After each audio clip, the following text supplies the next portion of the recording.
Hello and welcome back to my YouTube channel. Hope you are all doing well. तो आज हम यहाँ पर हिस्ट्री के कुछ क्वेश्चंस को डिस्कस करेंगे। ये क्वेश्चंस देखो आपके प्रीवियस स्टेट लेवल बोर्ड या फिर सेंटर लेवल के एग्जाम्स में पूछे जा चुके हैं। तो संभावना है कि आपके आगे आने वाले राज्य चयन आयोग या फिर शिमला बोर्ड के पेपर 1 में पूछे जा सकते हैं। इससे पहले हमने पार्ट 4 यानी कि 4 वीडियोज ऑलरेडी डिस्कस करके रखी हुई हैं।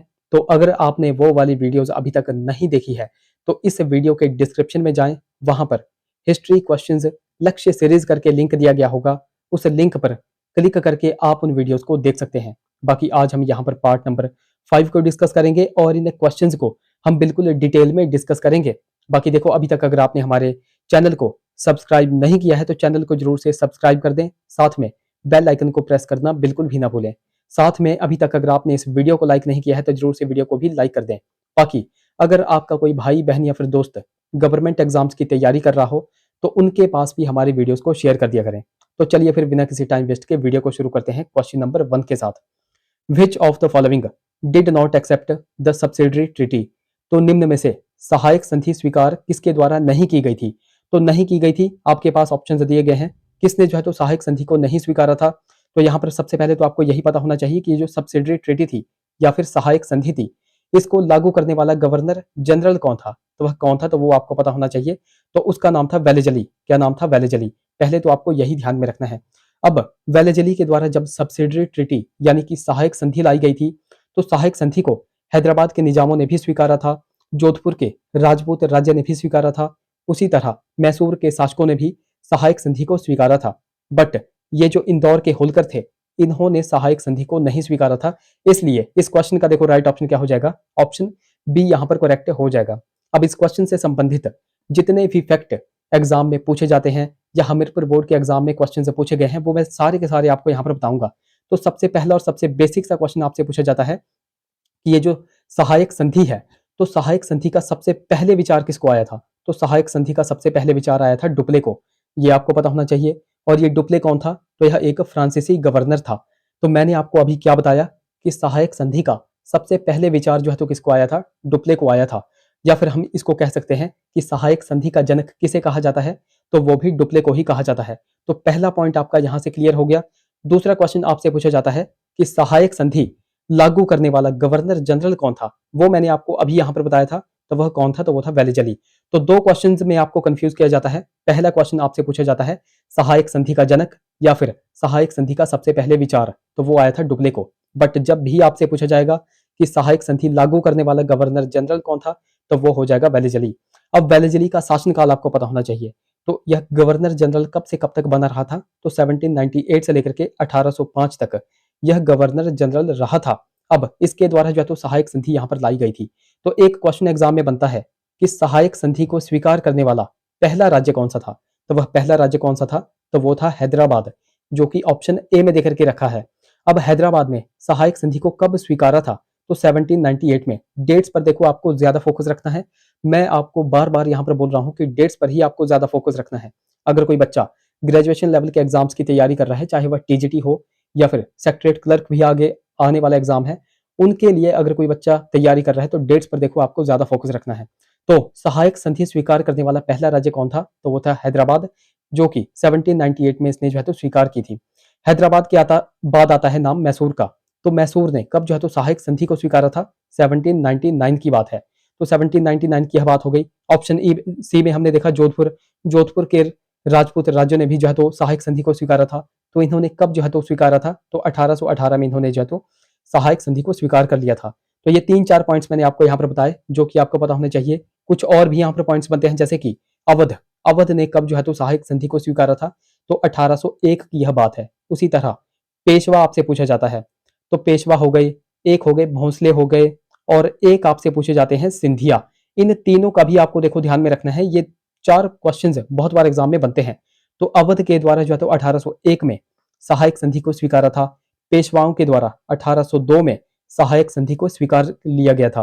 भोंसले, इनके द्वारा 1803 में सहायक संधि स्वीकारी गई थी। और ये जो सिंधिया थे, इन्होंने 1804 में सहायक संधि को स्वीकार कर लिया था।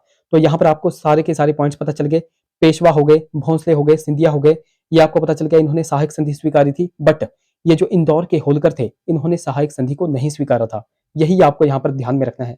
तो इस क्वेश्चन से संबंधित जितने भी फैक्ट बन सकते थे वो सारे के सारे मैंने आपको बता दिए, ये आपको ध्यान में रखने हैं। अगला question, the greatest development in the Kushan period was in the field of.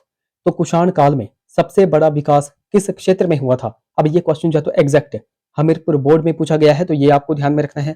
तो कुषाण काल में सबसे बड़ा विकास किस क्षेत्र में हुआ था? तो वह किस क्षेत्र में हुआ था? तो वो हुआ था कला क्षेत्र में। ऑप्शन बी देखो यहाँ पर बिल्कुल करेक्ट हो जाएगा। अब यहाँ पर बात किसकी आई है? तो यहाँ पर बात आई है कुषाण काल की, यानी कि कुषाण वंश की। अब यहाँ से बहुत से क्वेश्चंस एग्जाम में पूछे जाते हैं, तो जो भी क्वेश्चंस हमीरपुर बोर्ड के पेपर में पूछे गए थे वो मैं आपको यहाँ पर बताऊंगा।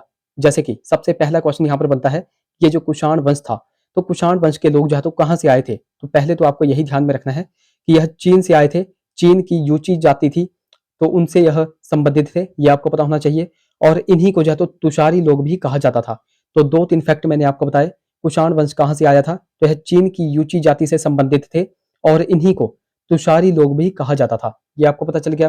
कुषाण वंश की स्थापना किनके द्वारा की गई थी? तो कुषाण वंश की स्थापना कुजुल कड़फिसेस के द्वारा की गई थी। कुषाण वंश में सबसे शक्तिशाली शासक कौन था? सबसे प्रतापी राजा कौन था? वो आपको पता होना चाहिए। तो वह कौन था? तो वो था कनिष्क। और कनिष्क की जब भी बात आती है तो इससे संबंधित जितने भी फैक्ट बनते हैं वो सारे के सारे मैं आपको बताता हूँ। जैसे कि कनिष्क कब जो है तो गद्दी पर बैठा था? तो कनिष्क जो है तो 78 ईस्वी में गद्दी पर बैठा था। अच्छा, गद्दी पर बैठने से पहले आपको ये भी पता होना चाहिए कि ये जो कुषाण वंश था, इनकी राजधानी कहाँ पर हुआ करती थी? तो इनकी राजधानी हुआ करती थी पुरुषपुर। पुरुषपुर या फिर पेशावर आप कह सकते हैं। तो इनकी राजधानी पुरुषपुर या फिर पेशावर में हुआ करती थी। और जब भी आपसे इनकी दूसरी राजधानी पूछेंगे तो वो आपको ध्यान में रखना है मथुरा। कौन सी ध्यान में रखनी है? मथुरा। एक पॉइंट मैं आपको यहाँ पर बता रहा हूँ, अगर कोई बच्चा कमीशन की तैयारी कर रहा है तो उसको ये ध्यान से सुनना है। तो जब भी आपसे पूछा जाएगा कि मथुरा संग्रहालय किस वंश से संबंधित था, तो ये आपको ध्यान में रखना है कि मथुरा संग्रहालय कुषाण वंश से संबंधित था। ये फैक्ट है और ये क्वेश्चन एग्जाम में बना हुआ है, ये मैंने आपको बता दिया, ये आपको पता होना चाहिए। कनिष्क की हम यहाँ पर बात कर रहे थे, तो कनिष्क सबसे प्रतापी राजा था। किस वंश का? कुषाण वंश का। यह गद्दी पर कब बैठा? 78 ईस्वी में यह गद्दी पर बैठा था। जब यह गद्दी पर बैठा तो इसने एक संवत चलाया, तो उसका क्या नाम है? तो वह है शक संवत। और शक संवत इंपॉर्टेंट क्यों है? क्योंकि भारत सरकार के द्वारा कौन सा संवत प्रयोग में लाया जाता है? तो वह यही शक संवत है, ये आपको ध्यान में रखना है। अब जिस तरह से मैं क्वेश्चंस को यहाँ पर लिंक कर रहा हूँ, उसी तरह से क्वेश्चंस को देखो आपको भी लिंक करके चलना है। कुछ और भी क्वेश्चंस है कुषाण वंश से संबंधित बनते हैं। जैसे कि एक क्वेश्चन एग्जाम में बनता है कि रेशम मार्ग पर नियंत्रण रखने वाले कौन थे? तो रेशम मार्ग पर सबसे ज्यादा नियंत्रण किन्होंने रखा था? तो वह कुषाण वंश के राजाओं ने ही रखा था, ये आपको पता होना चाहिए। कनिष्क की हम यहाँ पर बात कर रहे थे, तो कनिष्क के दरबार में कुछ एक विद्वान हुआ करते थे, जैसे कि अश्वघोष थे, चरक थे, शश्रुत हो गया, वसुमित्र हो गए, नागार्जुन हो गए। नागार्जुन को क्या बोला जाता है? तो भारत का आइंस्टाइन बोला जाता है। एक और नाम मैंने आपको अभी यहाँ पर बताया था, अश्वघोष। तो अश्वघोष ने किसकी रचना की हुई है? कौन सी पुस्तक लिखी हुई है? तो इन्होंने बुद्ध चरित नामक पुस्तक लिखी हुई है। चरक भी मैंने आपको बताया कि यह भी कनिष्क के दरबार में रहते थे। तो चरक ने क्या लिखा है? चरक संहिता लिखी हुई है, ये आपको पता होना चाहिए। अच्छा, वसुमित्र, ये नाम भी मैंने आपको अभी यहाँ पर बताया। तो वसुमित्र के द्वारा क्या लिखा गया है वो देखो आपको नीचे कमेंट में मुझे बताना है। बाकी अभी तक अगर आपने इस वीडियो को लाइक नहीं किया है तो जरूर से वीडियो को लाइक कर दें। और अभी तक अगर आपने हमको टेलीग्राम और इंस्टाग्राम पे फॉलो नहीं किया है तो वहां पर जाकर भी फॉलो जरूर कर ले, लिंक आपको डिस्क्रिप्शन में मिल जाएगा। बाकी देखो लिंक कई बार चलता नहीं है, तो आपको सिंपली टेलीग्राम पे जाना है और @लेट्स प्रिपेयर टू सर्च करना है, आपको हमारा चैनल मिल जाएगा। उसी प्रकार इंस्टाग्राम पे जाकर के आप लेट्स प्रिपेयर टुगेदर सर्च कर सकते हैं। अगर कोई क्वेरी होगी तो आप मुझे इंस्टा पे भी मैसेज कर सकते हैं। बाकी अगर कोई बच्चा बिल्कुल बेसिक से तैयारी कर रहा है, या मैं आपको देखो बार बार यहाँ पर बोल रहा हूँ, अगर कोई बच्चा बिल्कुल बेसिक से तैयारी कर रहा है या जब भी आपके एग्जाम्स नजदीक में आ जाए, तो आपको सिंपली क्या करना है, हमारी पुरानी हिस्ट्री की प्लेलिस्ट पड़ी हुई है, वहां पर मैंने 45 वीडियोज डाल रखी हैं। आपको वो पूरी की पूरी वीडियोज तो नहीं देखनी है, आपको लास्ट की 30 या फिर 35 वीडियोज जरूर से यहाँ पर चेकआउट करनी है। इससे होगा क्या, अब जो भी क्वेश्चंस मैंने वहां पर डाले हैं वो सारे के सारे क्वेश्चंस हमीरपुर बोर्ड के क्वेश्चंस हैं। हमीरपुर बोर्ड में जो भी क्वेश्चंस पूछे गए थे वो मैंने वहां पर डिस्कस किए हुए हैं। तो आप यहाँ पर चेकआउट भी कर सकते हैं, या फिर उस प्लेलिस्ट का लिंक मैं इस वीडियो के लास्ट में भी डाल दूंगा, तो वहां पर जाकर के भी आप उसको चेकआउट कर सकते हैं। अगला question, who was the spatial स्थानिक ड्यूरिंग मौर्यन पीरियड। तो मौर्य काल में स्पेटियल जिसको हम स्थानिक बोलते हैं, तो वह कौन हुआ करता था? क्या वह डिस्ट्रिक्ट एडमिनिस्ट्रेटर हुआ करता था, जिला प्रशासक हुआ करता था, प्रोविंशियल एडमिनिस्ट्रेटर यानी कि प्रांतीय प्रशासक, विलेज एडमिनिस्ट्रेटर, ग्राम प्रशासक, या फिर सिटी एडमिनिस्ट्रेटर यानी कि नगर प्रशासक। तो यह क्या हुआ करता था? तो जब भी बात आती है मौर्य काल की, मौर्य काल में स्थानिक क्या हुआ करते थे, स्पैटियल क्या हुआ करते थे, तो वह क्या हुआ करते थे? तो वो हुआ करते थे डिस्ट्रिक्ट एडमिनिस्ट्रेटर यानी कि जिला प्रशासक। ऑप्शन ए देखो यहाँ पर बिल्कुल करेक्ट हो जाएगा। अब आप सभी को पता है इसी तरह के इस लेवल के ही क्वेश्चंस आपके एग्जाम में पूछे जाएंगे, तो इनके लिए आपको तैयार रहना है। तो मौर्य काल की यहाँ पे बात आई है और स्थानिक इनको बोला जाता है, तो वो बोला जाता है डिस्ट्रिक्ट एडमिनिस्ट्रेटर को। अब 2-3 पॉइंट्स मैं आपको और यहाँ पर बताऊंगा। सबसे पहले तो आपने यही ध्यान में रखना है, स्पेटियल यानी कि स्थानिक, स्थानिक इनको बोला जाता था, डिस्ट्रिक्ट एडमिनिस्ट्रेटर यानी कि जिला प्रशासक को। 2-3 पॉइंट्स मैं आपको और बताऊंगा और जितना आपको बोला जाएगा बस आपको उतना ही ध्यान में रखना है। एक पूछा जाता है राजुक, कि मौर्य काल में राजुक क्या होते थे? तो मौर्य काल में राजुक होते थे न्याय प्रशासन की देखभाल करने वाले। तो जब भी आपसे पूछा जाएगा कि मौर्य काल में न्याय प्रशासन की देखभाल यानी कि एडमिनिस्ट्रेशन ऑफ जस्टिस यह कौन करते थे, यह किनको बोला जाता था? तो ये होते थे राजुक। ये आपको पता चल गया। और एक और क्वेश्चन आपके एग्जाम में बनता है समाहर्ता। तो समाहर्ता कौन थे? तो मौर्य वंश में या फिर मौर्य काल में समाहर्ता कौन थे? तो समाहर्ता भी आपको ध्यान में रखना है, यह जो है तो टैक्स असेसमेंट करते थे। जब भी बात आएगी टैक्स असेसमेंट यानी कि करों के संग्रह की, तो वो आपको ध्यान में रखना है, तो वो होते थे समाहर्ता।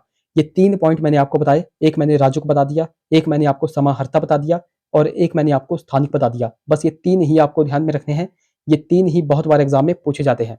अब मौर्य वंश की यहाँ पे बात आई है, तो मौर्य वंश का संस्थापक कौन था? तो वो था चंद्रगुप्त मौर्य। चंद्रगुप्त मौर्य कब मगध की राजगद्दी पर बैठा था? 322 बीसी में मगध की राजगद्दी पर बैठा था। डेट्स पर देखो आपको ज्यादा फोकस रखना है, मैं बार बार आपको बोल रहा हूं। तो चंद्रगुप्त मौर्य मगध की राजगद्दी पर 322 बीसी में बैठा। चंद्रगुप्त मौर्य का पुत्र कौन था? तो वो था बिंदुसार। बिंदुसार कब जो है तो मगध की राजगद्दी पर बैठा? तो बिंदुसार बैठा था 298 बीसी में, 298 बीसी में। और बिंदुसार का पुत्र कौन था? तो वो था अशोक। और अशोक मगध की राजगद्दी पर कब बैठा था? 269 269 बीसी में। अब अशोक की जब भी बात आती है, तो अशोक से संबंधित जितने भी फैक्ट हमीरपुर बोर्ड में पूछे गए हैं, जितने भी क्वेश्चंस हमीरपुर बोर्ड में पूछे गए हैं, वो मैं सारे के सारे आपको बताता हूं। तो एक पॉइंट तो मैंने आपको यहाँ यहाँ बता ही दिया कि अशोक मगध की राजगद्दी पर 269 269 बीसी में बैठा था। दूसरा पॉइंट आपको ध्यान में रखना है कि अशोक ने कलिंग पर कब आक्रमण किया था? 261 में इसने जो है तो कलिंग पर आक्रमण किया था। अशोक के टोटल शिलालेखों की संख्या कितनी है? तो वो है 14 शिलालेख। अब ये जो 14 शिलालेख हैं, इनके बारे में मैं आपको बहुत से पॉइंट्स बताता हूँ हर बार। आज मैं आपसे 2-3 क्वेश्चंस यहाँ पर पूछूंगा। सबसे पहला क्वेश्चन, ये जो अशोक का 14वें नंबर का शिलालेख है, यह कहाँ पर पाया गया था? अब ये कहाँ पर पाया गया था, ये एग्जैक्ट क्वेश्चन हमीरपुर बोर्ड के पेपर में पूछा गया है, इसलिए मैं आपसे पूछ रहा हूँ, मैंने आपको बहुत बार बताया हुआ है। और दूसरा क्वेश्चन मैं आपसे पूछता हूँ, अशोक ने कलिंग पर आक्रमण किया था, तो उस कलिंग पर आक्रमण की चर्चा अशोक के कौन से नंबर के शिलालेख में दी गई है, वो आपको नीचे कमेंट में मुझे बताना है। तो 2 क्वेश्चंस मैंने यहाँ पर पूछे, वो आपको नीचे कमेंट में बताना है। 1-2 क्वेश्चंस मैं आपको और बता देता हूँ मौर्य वंश से संबंधित। तो कई बार आपसे पूछा जाता है कि मौर्य साम्राज्य में प्रचलित जो मुद्रा थी, उस मुद्रा का नाम क्या था? तो ये नाम मैं आपको बता रहा हूँ, ये आपने ध्यान में रखना है, आपके आगे आने वाले एग्जाम्स में पूछा जा सकता है। तो जब भी आपसे पूछा जाएगा कि मौर्य साम्राज्य में प्रचलित मुद्रा का नाम क्या था, तो वो था पर्ण। ये आपको ध्यान में रखना है। और अशोक के किस अभिलेख को रानी का अभिलेख कहा जाता है? ये क्वेश्चन भी एग्जाम में बनता है। तो वो कौन सा अभिलेख है? तो वो है कौशंबी अभिलेख। ये भी आपको पता चल गया। अच्छा, मौर्य वंश का अंतिम शासक कौन है, वो भी आप नीचे कमेंट में मुझे बता दो। नेक्स्ट क्वेश्चन की बात करें, अगला हमारा क्वेश्चन है, by the act of 1858 India was to be governed. तो 1858 के अधिनियम के अनुसार भारत का शासन होना था। तो कैसा होना था? आप सभी को पता है कि भारत में 1857 का विद्रोह हो गया। तो भारत में जब 1857 का विद्रोह हो गया, तो उसके बाद क्या हुआ? उसके बाद जो है तो कंपनी का शासन यहाँ पर समाप्त हो गया और क्राउन का शासन यहाँ पर शुरू हो गया था। तो यही आपसे पूछा गया है कि 1858 के अधिनियम के अनुसार भारत का शासन in the name of crown, crown के नाम पर यहाँ पर हुआ था। ऑप्शन बी यहाँ पर करेक्ट हो जाएगा। अभी मैंने आपको क्या बताया कि भारत में 1857 में विद्रोह हो गया था और विद्रोह के बाद जो है तो कंपनी का शासन समाप्त और क्राउन का शासन यहाँ पर शुरू हो गया था। तो पूछा जाता है आपसे कि क्राउन का शासन जो है तो कब शुरू हुआ था, एग्जैक्ट डेट आपसे पूछी जाती है। तो 1 नवंबर 1858 आपने ध्यान में रखना है। 1 नवंबर 1858 को क्राउन का शासन यहाँ पर शुरू हो गया था। और जब यह एक्ट लाया गया था, 1858 का एक्ट लाया गया था, तो इसके अनुसार भी 2-3 चेंज यहाँ पर हुए थे। तो सबसे पहला चेंज क्या हुआ था इंडिया में? मुगल वंश को यहाँ पर समाप्त कर दिया गया था। दूसरा चेंज क्या हुआ था? जो डलहौजी ने हड़प नीति या फिर जिसको हम व्यपगत की नीति बोलते हैं, डॉक्ट्रिन ऑफ लैप्स बोलते हैं, उसको यहाँ पर समाप्त कर दिया गया था। और साथ ही साथ मोस्ट इंपॉर्टेंट आपको ध्यान में रखना है कि भारत सचिव यह एक नया पद बनाया गया था, तो ये भी 1858 के अधिनियम के अनुसार ही बनाया गया था।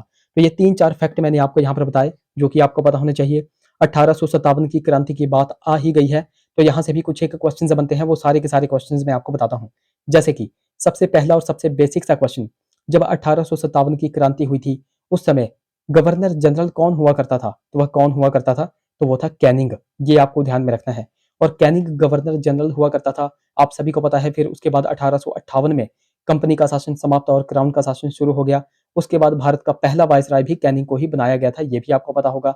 उसके बाद पूछा जाता है आपसे कि जब 1857 की क्रांति हुई उस समय ब्रिटेन का प्रधानमंत्री कौन था? तो ब्रिटेन का प्रधानमंत्री कौन था? तो वो था पार्मस्टन, ये भी आपको पता होना चाहिए।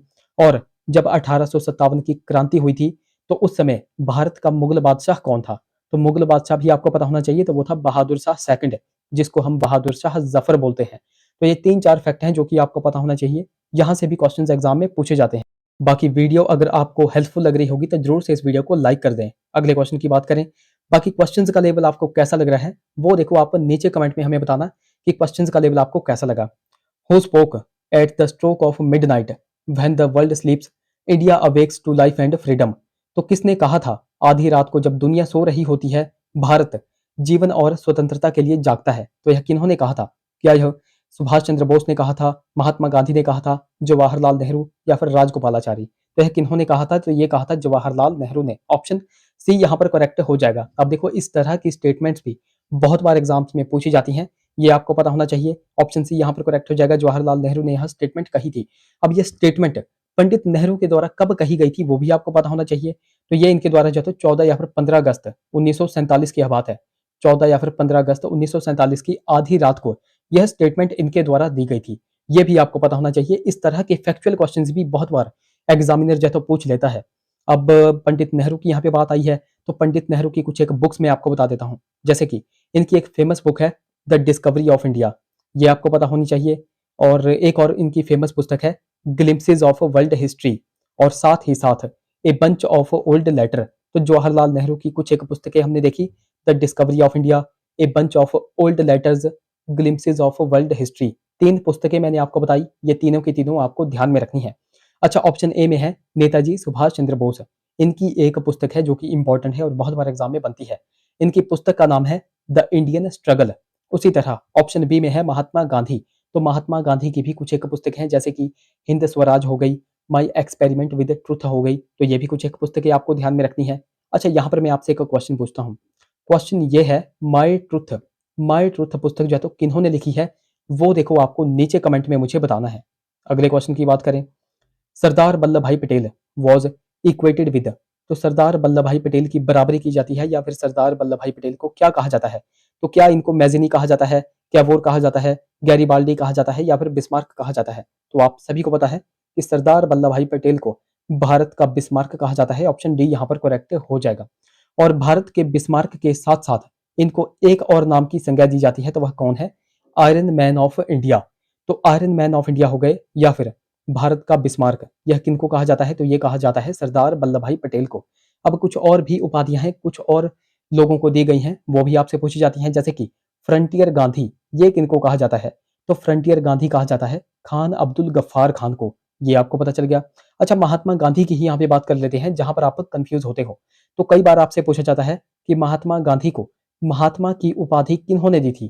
तो वो दी थी रविंद्रनाथ टैगोर ने। दूसरा क्वेश्चन आपसे पूछा जाता है कि महात्मा गांधी को राष्ट्रपिता की उपाधि किन्होंने दी थी? तो राष्ट्रपिता की उपाधि इनको सुभाष चंद्र बोस के द्वारा दी गई थी। और तीसरा क्वेश्चन आपसे पूछा जाता है कि महात्मा गांधी को वन मैन बाउंड्री फोर्स किन्होंने कहा था? तो वो कहा था माउंट बेटन ने। तो ये 3 पॉइंट महात्मा गांधी के बारे में भी पूछे जाते हैं, जो कि मैंने आपको बता दिया, वो आपको पता होने चाहिए। कुछ और भी क्वेश्चंस मैं आपको बताता हूं, जैसे कि जननायक किनको कहा जाता है? तो यह कर्पूरी ठाकुर को कहा जाता है, यह आपको पता होना चाहिए। उसी तरह देश बंधु किनको कहा जाता है? तो यह चितरंजन दास को कहा जाता है। यहां से मैं आपसे एक क्वेश्चन पूछूंगा, बिल्कुल ही सिंपल सा क्वेश्चन है, आपको बताना है पंजाब केसरी किसको कहा जाता था? वो देखो आपको नीचे कमेंट में मुझे बताना है। अगले क्वेश्चन की बात करें, नेक्स्ट हमारा क्वेश्चन है, the greatest historian of the rain of Akbar who wrote Akbarnama and आईने अकबरी वॉज। तो अकबर के शासनकाल का सबसे महान इतिहासकार जिसने अकबरनामा और आईने अकबरी लिखा था तो वह कौन था? तो अकबर के शासनकाल के दौरान अकबरनामा और आईने अकबरी को किनके द्वारा लिखा गया था? तो वो लिखा गया था अबुल फजल के द्वारा। ऑप्शन सी यहाँ पर करेक्ट हो जाएगा। अब यहाँ पर अकबर की बात आ गई है, तो अकबर से संबंधित जितने भी क्वेश्चंस एग्जाम में पूछे जाते हैं या फिर पूछे जाने की संभावना है, वो आप सभी को पता होगा। मैं आपको हर बार बताता हूँ, हर बार आपको रिवाइज करवाता हूँ। तो अभी भी मैं आपको अकबर से संबंधित जितने भी फैक्ट बनते हैं वो मैं आपको बताऊंगा। जैसे कि अकबर का जन्म कब हुआ था? तो अकबर का जन्म हुआ था 1542 में। अकबर का राज्याभिषेक कब किया गया था? तो अकबर का राज्याभिषेक 1556 में हुआ था, पंजाब के कालानौर में हुआ था। उसके बाद आपसे पूछा जाता है कि अकबर का जो संरक्षक था जिसका नाम था बैरम खां, तो बैरम खां का पतन कब हुआ था? तो बैरम खां का पतन हुआ था 1560 में। उसके बाद आपसे पूछा जाता है कि अकबर ने दास प्रथा का अंत कब किया था और अकबर को हरम दल से मुक्ति कब मिली थी? तो अकबर ने दास प्रथा का अंत और अकबर को हरम दल से मुक्ति मिली थी 1562 में। उसके बाद आपसे पूछा जाता है कि अकबर ने तीर्थ यात्रा पर जो कर लगाया जाता था उसको कब समाप्त किया था? मोस्ट इंपॉर्टेंट है 1563 में। अकबर ने जजिया कर की समाप्ति कब की थी? मोस्ट इंपॉर्टेंट 1564 में। उसके बाद अकबर के द्वारा फतेहपुर सीकरी का निर्माण जो है तो कब किया गया था? तो फतेहपुर सीकरी का निर्माण 1571 में अकबर के द्वारा किया गया था। ये भी आपको पता चल गया। मोस्ट इंपॉर्टेंट क्वेश्चन, अकबर के द्वारा दीन इलाही धर्म की स्थापना कब की गई थी? तो वो की गई थी 1582 1582 में।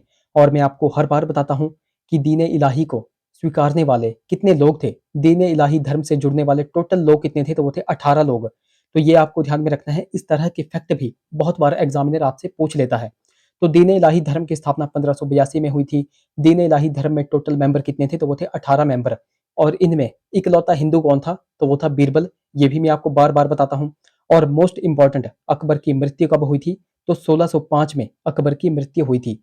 तो जितने भी फैक्ट यहाँ पर अकबर के बारे में बनते हैं, जितने भी क्वेश्चंस अकबर के बारे में पूछे जाते हैं, वो मैं आपको बार बार बताता हूँ। अभी भी मैंने आपको बता दिए। अब कुछ एक बेसिक से क्वेश्चंस होते हैं, जैसे कि पानीपत का दूसरा युद्ध हो गया, हल्दी घाटी का युद्ध हो गया, वो तो हर एक बच्चे को यहाँ पर पता है। जैसे कि पानीपत, चलो हम बात कर ही लेते हैं। पानीपत का दूसरा युद्ध यह किन के बीच में हुआ था?